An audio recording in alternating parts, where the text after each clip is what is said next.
अस्सलाम वालेकुम क्लास। आज आप लोगों को मैं कुछ बेसिक डेफिनेशन जो रिमेनिंग है वो कोशिश करके कंप्लीट करवा रहा हूँ। आपको इससे पहले 10 डेफिनेशंस तक मैं काम करवा चुका हूँ और इसके बाद हमने डिफरेंशिएशन पढ़ी थी between three substances, elements, compounds and mixtures. अब यहाँ पर आप नेक्स्ट पढ़ रहे हैं 11th definition which is atomic number. Atomic number simple सी है।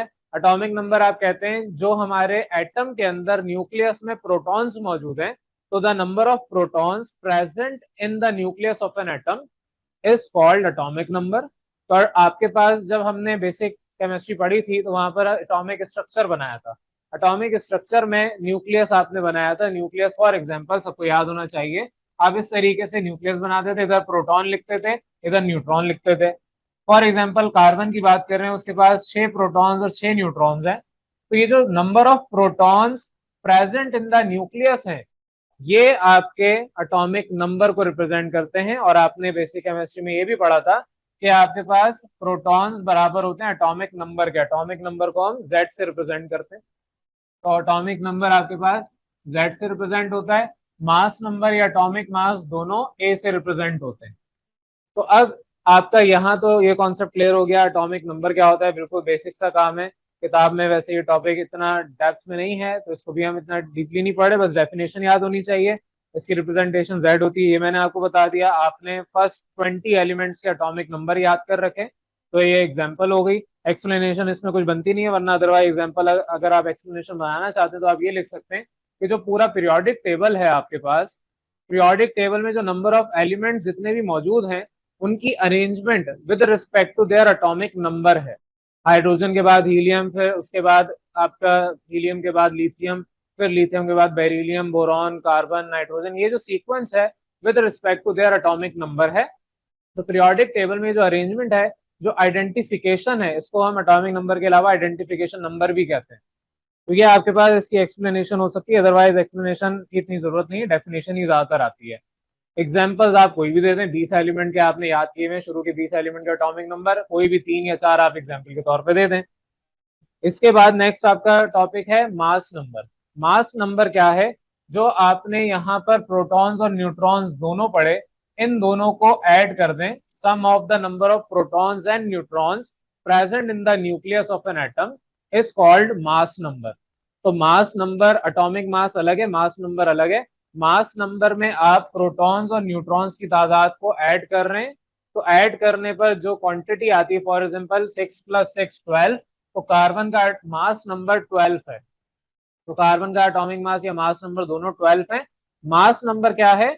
The sum of protons and neutrons present in the nucleus. अब जो न्यूक्लियस है उसके अंदर प्रोटॉन्स और न्यूट्रॉन्स दोनों को ऐड कर रहे हैं, ये प्रोटॉन और न्यूट्रॉन न्यूक्लियॉन्स भी कहलाते हैं। तो हम ये भी कह सकते हैं number of nucleons in the atom is called mass number. तो आपको न्यूक्लियॉन्स का कॉन्सेप्ट क्लियर होना चाहिए। न्यूक्लियॉन्स आपके प्रोटॉन्स और न्यूट्रॉन्स दोनों को कहा जाता है। न्यूक्लियस के अंदर जो पार्टिकल्स हैं उन्हें आप न्यूक्लियॉन्स कहते हैं। तो न्यूक्लियॉन्स आपके प्रोटॉन्स और न्यूट्रॉन्स है, तो नंबर ऑफ न्यूक्लियॉन्स आप कह सकते हैं कि ये मास नंबर है। अब मास नंबर निकालना है, जाहिर दोनों ए से रिप्रेजेंट होते हैं। आपको मैंने पढ़ाया था न्यूट्रॉन्स निकालने के लिए आप atomic mass minus atomic number करते हैं। अगर मुझे एटॉमिक मास या मास नंबर चाहिए तो मैं एटॉमिक नंबर को उधर भेजूंगा, प्लस हो जाएगा number of neutrons plus atomic number. Atomic number किसके बराबर होता है? प्रोटॉन्स के। तो आपके पास एक ये फॉर्मूले के बेस्ड डेफिनेशन आ गई कि mass number is the number of nucleons या number of protons and neutrons का सम ले लें तो वो आपके पास मास नंबर आ जाता है। अब नेक्स्ट टॉपिक आपका है एटॉमिक मास। मास नंबर और एटॉमिक मास में फर्क क्या है? अच्छा, इसकी पहले एक्सप्लेनेशन मैंने ये वैसे सारी दे तो दी है आपको मास नंबर की। तो अगर इसकी आपको मास नंबर की एक्सप्लेनेशन वैसे लिखने का दिल भी चाहता है तो आप इसमें यही लिख सकते हैं कि न्यूक्लियॉन्स प्रोटॉन और न्यूट्रॉन को कहते हैं, तो इनका सम या नंबर ऑफ न्यूक्लियॉन्स को आप यहाँ पर मास नंबर कहते हैं। एक्सप्लेनेशन में बस 2-3 लाइनों में आपको ये लिखना है। एग्जाम्पल आप कोई भी दे दें। आपने इतने सारे मास नंबर याद किए हुए, हाइड्रोजन से लेके आपको मैंने कैल्शियम तक बोला हुआ है, रट लें घोल के पीछे, तो वो आपको याद होने चाहिए। तो उन 20 में से कोई भी आप 3-4 एग्जाम्पल के तौर पे दे दें। यहाँ पर आपके पास पूरा एक टेबल भी है। टेबल आपको वैसे मिल जाएगा, किताब में शायद होगा, अदरवाइज आपने जो वैलेंसी वाला टेबल पढ़ा होगा उसके अंदर एटॉमिक मास या मास नंबर मौजूद है। नेक्स्ट टॉपिक पे आ जाए, एटॉमिक मास। एटॉमिक मास और मास नंबर में फर्क क्या है, पहले हम इस फर्क को समझते हैं, फिर उसके बाद डेफिनेशन पे आते हैं। तो एटॉमिक मास क्या है और मास नंबर क्या है? डिफरेंस आपके पास, एटॉमिक मास की एक यूनिट होती है, मास नंबर सिंपल एक नंबर है, इनकी यूनिट नहीं होती। एटॉमिक मास यूनिट, इसकी एब्रिविएशन AMU भी कहा जाता है। वन एटॉमिक मास यूनिट, आगे इसकी पूरी डेफिनेशन आएगी, जो कि बराबर है 1.66 into 10 raise to the power -27 kilograms. तो एटॉमिक मास को इन टर्म्स ऑफ ग्राम आप रिप्रेजेंट कर सकते हैं, जो आपके मास नंबर है उसको आप represent in terms of gram नहीं कर सकते। तो अगर पहले हम सिंपल सी बात करें तो एटॉमिक मास क्या है? It is the average mass of the element. अब एलिमेंट कैसे बनता है? एलिमेंट आपको मैंने बताया था, फॉर एग्जांपल मेरे पास बहुत सारे छोटे छोटे एटम्स हैं, ये एटम्स एक जैसे अगर होंगे तो आपको एक पूरा एलिमेंट बना के देंगे। लेट सपोज ये आपके पास सारे एटम्स हैं, एक जैसे हैं, तो ये इन्होंने एक बड़ा सा एलिमेंट का ब्लॉक बना दिया। लेट सपोज कार्बन की बात कर रहे हैं, तो कार्बन के अंदर ये छोटे छोटे एटम्स हैं, इस एक एटम के अंदर जो number of protons and neutrons हैं वो मास नंबर कहलाएगा। और इस सब एटम्स का एवरेज अगर हम निकाल लें, प्रोटॉन और न्यूट्रॉन्स का सम, हो सकता है कोई कार्बन ऐसा हो जिसके पास न्यूट्रॉन 6 के बजाय 7 हो सकता है कोई कार्बन ऐसा हो जिसके पास 6 के बजाय 8 न्यूट्रॉन्स हो, ऐसे भी होते हैं, इनको हम आइसोटोप्स कहते हैं, वो भी आगे मैं नेक्स्ट टॉपिक में पढ़ा रहा हूँ। तो आपके पास यहाँ पर इन सबका एवरेज लिया जाता है, किसी के पास ज्यादा न्यूट्रॉन्स होते हैं, किसी के पास कम न्यूट्रॉन्स होते हैं, तो आप इन सबका एवरेज लेते हैं। फॉर एग्जाम्पल अगर आप सबने पिकनिक में जाना है तो आप सबसे थोड़े थोड़े पैसे कलेक्ट किए जाते हैं। अगर किसी के पास पैसे नहीं हो, फॉर एग्जाम्पल आप क्या करेंगे, 10 लोग हैं, 100 रुपए पूरे करने, 10 लोग मिल मिल के 10-10 रुपए देंगे, तो एक आपका दोस्त भी आपके साथ पिकनिक पे आ जाएगा 100 रुपए देके। वैसे अब तो महंगाई इतनी हो गई, 100 रुपए में कोई नहीं आता जाता, आप अपने घर में भी रिक्शे पे 100 रुपए में नहीं आ जा सकते होंगे, लेकिन बहरहाल आप क्या करते हैं, कंट्रीब्यूशन करते हैं।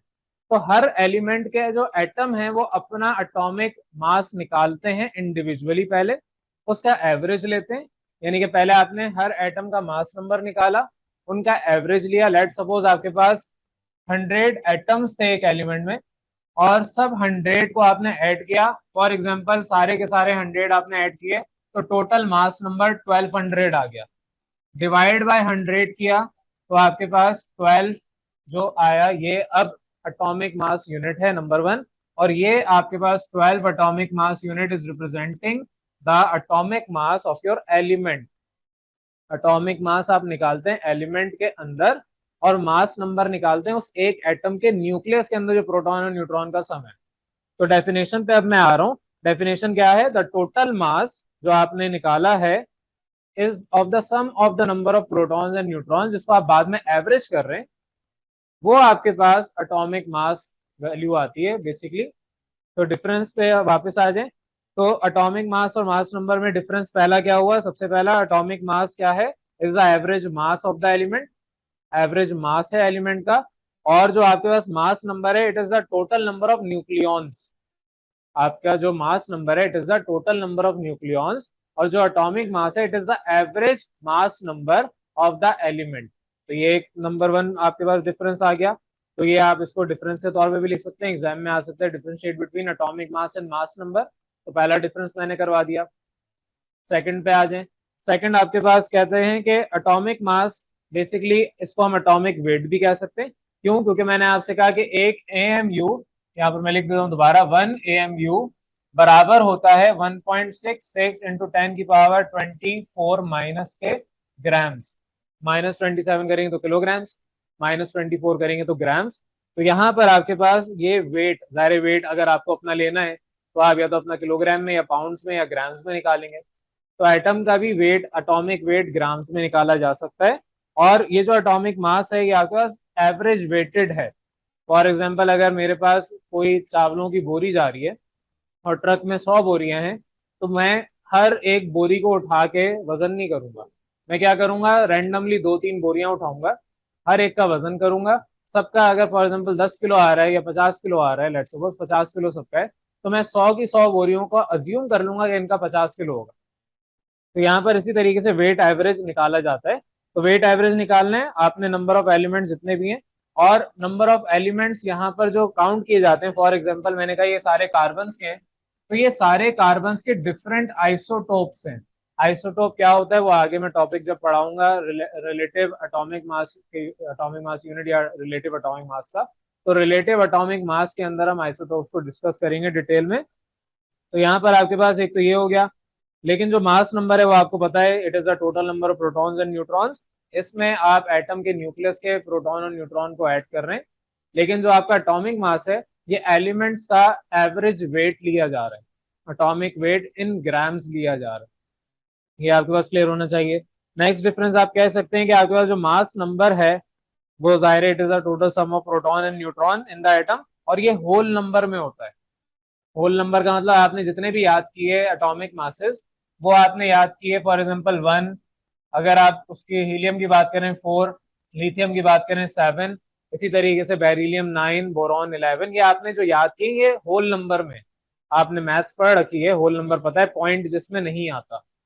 लेकिन अगर पीरियोडिक टेबल देखें, एटॉमिक मास देखें तो पॉइंट में भी नजर आएगा। फॉर एग्जांपल हाइड्रोजन का एटॉमिक मास होता है 1.00784 AMU, तो हाइड्रोजन 1.00784 AMU आपके पास है। तो आपके यहाँ पर जो मास नंबर है it is in whole number, लेकिन जो आपके पास एटॉमिक मास है it is also in decimal number. Whole number में भी होते हैं एटॉमिक मासेस, लेकिन ज्यादातर ये डेसिमल यानी पॉइंट में होते हैं। तो आपके पास तीसरा ये आ गया। तो जितने भी आपके पास एटॉमिक मासेस हैं, अगर हम इसमें फॉर एग्जांपल ये रिसर्च कर लें और आइसोटोप हमें दुनिया के अंदर और मिलना शुरू हो जाए, तो हमारा एटॉमिक मास चेंज हो सकता है, लेकिन मास नंबर चेंज नहीं होगा, क्योंकि न्यूक्लियस के अंदर प्रोटॉन और न्यूट्रॉन चेंज नहीं होते। तो आपके आइसोटोप के मास नंबर अलग होते हैं। अब यहां तक जब आपने डिफरेंसेस कर लिए तो आपको यहाँ पर क्लियर हो जाना चाहिए कि आपके पास एटॉमिक मास क्या है। एटॉमिक मास, मैं दोबारा इसकी डेफिनेशन बता रहा हूँ, atomic mass is simply the average mass of the element, जो उस एलिमेंट के अंदर एक एटम है उसका एवरेज मास निकाल लें, that mass is called atomic mass of that element. अब इसके बाद आपको मैंने पढ़ाना है रिलेटिव एटॉमिक मास। तो रिलेटिव एटॉमिक मास से पहले आपको आइसोटोप के बारे में पता होना चाहिए। चलिए मैं मिटा नहीं रहा, इसको लिखे रहने देते। आइसोटोप्स क्या होते हैं? फॉर एग्जांपल मैं हाइड्रोजन की बात करूं, हाइड्रोजन दुनिया के अंदर ऐसा भी पाया जाता है जिसमें एटॉमिक नंबर 1 है, एटॉमिक मास 1 है, ये आपने याद भी किया हुआ है। लेकिन एक और आइसोटोप है हाइड्रोजन का। आइसोटोप का मतलब ये होता है कि ऐसे एलिमेंट्स जिनके एटॉमिक नंबर सेम हो लेकिन एटॉमिक मासेस डिफरेंट हो, तो same atomic number having different atomic masses isotopes कहलाते हैं। तो डिफरेंट एटॉमिक मासेस आपके पास एक ऐसा भी हाइड्रोजन है इसमें एटॉमिक नंबर तो 1 है लेकिन एटॉमिक मास या मास नंबर उसका 2 है। ऐसे भी हाइड्रोजन है जिसमें एटॉमिक नंबर 1 है और मास नंबर 3 है। अब इनको हम प्रोटियम, ड्यूट्रियम और ट्रीटियम कहते हैं। ये हाइड्रोजन ज्यादातर सूरज में पाया जाता है, वहां पर आपके पास जो रिएक्शन चल रहा है वो इस हाइड्रोजन की वजह से भी होता है। ये आपके पास हैवी वाटर बनाता है, जो हमारे न्यूक्लियर रिएक्टर्स हैं उसके अंदर ये यूज किए जाते थे पहले, अभी भी कुछ जगहों पर यूज करते हैं, और ये नेचुरली आपको एटमॉस्फेयर में हाइड्रोजन मिलेगी। अब जब आप इन तीनों को वेटेड एवरेज लेंगे, वेटेड एवरेज लेने का मतलब आइसोटोप का कॉन्सेप्ट क्लियर होना चाहिए। आइसोटोप क्या है? ऐसे एलिमेंट्स जिनका एटॉमिक नंबर सेम है लेकिन एटॉमिक मासेस डिफरेंट है वो सेम ही एलिमेंट, सारे हाइड्रोजन ही है। इसी तरीके से कार्बन भी है। कार्बन आपके पास 6 और 12 आपने पढ़ा है, कार्बन 6 और 13 भी होता है, कार्बन 6 और 14 भी होता है। तो ये भी आइसोटोप्स ऑफ कार्बन है, लेकिन ज्यादातर आपके पास जो कार्बन है वो ये पाया जाता है। 99% दुनिया में ये वाला कार्बन पाया जाता है, लेकिन इसका मतलब ये नहीं कि ये कार्बन एग्जिस्ट नहीं करते, ये थोड़े से रेडियो एक्टिव साइड पे होते हैं। तो ये कार्बन आप जबरदस्ती अगर बनाना चाहें तो बन जाते हैं, नेचुरली बहुत कम पाए जाते हैं। तो यहाँ पर अगर मुझे हाइड्रोजन का वेट लेना है, ये भी 99% दुनिया में हाइड्रोजन इस तरह से पाया जाता है। हम क्या करते हैं, हम इन हाइड्रोजन का एवरेज वेट ले लेते हैं। एवरेज वेट कहलाता है रिलेटिव एटॉमिक मास या एटॉमिक वेट। रिलेटिव का मतलब ही ये है कि आपने किसी के साथ रिलेट किया, तो वो टॉपिक पे भी बाद में आते हैं, लेकिन पहले वेटेड एवरेज समझ लें। जब वेटेड एवरेज आपने निकाला, एटॉमिक वेट निकालने का या एटॉमिक मास निकालने का तरीका क्या हुआ? आपने देखा 99% हाइड्रोजन है जिसका एटॉमिक मास 1 है, 0 पॉइंट हो सकता है 0.5% या 0.5% हाइड्रोजन, चले 0.67 ले लेते हैं, हाइड्रोजन है जिसका एटॉमिक मास 2 है, प्लस कर दिया, प्लस 0.3 रिमेनिंग आपके पास वो जिसका एटॉमिक मास 3 है। इस तरीके से मैथमेटिकल कैलकुलेशन करते हैं। मैंने एग्जैक्ट तो नहीं लिखी, मैं आपको एक आइडिया दे रहा हूँ। तो जब आप इस तरीके से कैलकुलेशन करते हैं तो आपके पास इन तीनों का एक जो एलिमेंट है हाइड्रोजन का, उसमें हाइड्रोजन के हो सकता है ये भी मौजूद हो, ये भी मौजूद हो, ये वाला आइसोटोप भी मौजूद हो, जैसे यहाँ पर मैंने बनाया। तो हो सकता है ये अगर सारे हाइड्रोजन है तो ये वाला हाइड्रोजन ड्यूट्रियम है और ये वाला हाइड्रोजन ट्रीटियम है। हो सकता है हाइड्रोजन ये ड्यूट्रियम डी ये वाला है और ट्रीटियम डी टी ये वाला है। तो हो सकता है आपके पास इनमें से कोई एक आध आइसोटोप दूसरा हो। तो जब आप इसका सम लेते हैं तो इस केस में आप अपने पीरियोडिक टेबल में देखेंगे हाइड्रोजन का एटॉमिक मास 1.00784 ग्राम्स आएगा, which is equal to approximately 1। जब आप याद करते हैं एटॉमिक मास तो 1 ही याद करते हैं, ना कि 0.00784 याद करते हैं आप साथ में। तो आप 1 याद कर रहे हैं क्योंकि जब आप इसको राउंड फिगर करेंगे तो 1 ही आएगा, लेकिन 1 इज अ मास नंबर। 1 क्या है? मास नंबर है। लेकिन जो एटॉमिक मास है वो पॉइंट डेसिमल में आता है। और डेसिमल में कैसे आएगा? सबको आपने एवरेज ले लिया, सबका आपने मीन ले लिया, तो एवरेज लेने पर आपके पास ये वैल्यू आई। कार्बन भी इसी तरीके से, कार्बन का मुझे एग्जैक्टली याद नहीं, एक मिनट में देख के बताता हूँ। कार्बन में आपके पास जो एटॉमिक मास है दैट इज 12.0107 ग्राम्स पर मोल। तो कार्बन क्योंकि दुनिया के अंदर, अर्थ के अंदर ज्यादातर मेजॉरिटी केसेस में दुनिया में जो पाया जाता है वो 12 ही वैल्यू उसकी होती है, और 99% कार्बन आकर दुनिया में ये पाया जाता है। तो एक्चुअल आपका जो वेट आ रहा है वो 12 के करीब ही आ रहा है। हाइड्रोजन भी 1 के करीब आ रहा है, लेकिन यहाँ पर हमने स्टैंडर्ड कार्बन को बना दिया है। तो स्टैंडर्ड एलिमेंट तभी आपने डेफिनेशन में C12 पढ़ा है। तो कार्बन 12 इज द स्टैंडर्ड जिसके रिस्पेक्टिवली हम रिलेट कर रहे होते हैं। तो बहरहाल आपको मैंने अब जो तरीका बताया एटॉमिक मास का, एटॉमिक मास क्या है? It is the average mass of an atom of a element. किसी एलिमेंट का आप एटम लेते हैं, उस एटम का एटॉमिक मास आप एवरेज करते हैं, एवरेज करने का तरीका बता दिया, तो आपके पास एटॉमिक मास आता है। तो आपको मैंने 3 डिफरेंसेस पढ़ा दिए। अब आप बाकी डिफरेंसेस खुद भी कर सकते हैं। तो ये 3 डिफरेंसेस बेसिक से हैं आपके पास कि एटॉमिक मास और मास नंबर में सिंपल सा फर्क क्या है। तो यहाँ पर सिंपल सा आपके पास ये आज का टॉपिक यहीं पे क्लोज कर रहा हूँ, क्योंकि अभी आप लोगों का बस यहाँ तक काफी है। नेक्स्ट क्लास के अंदर हम इसके बाद जो रिमेनिंग है, अब आपके 2 डेफिनेशन रह गई हैं। एक डेफिनेशन आपकी रिलेटिव एटॉमिक मास की है और एटॉमिक मास यूनिट की है। ऑल्दो मैंने लिखवा दी है, वो नेक्स्ट क्लास में हम डिटेल में डिस्कस करेंगे।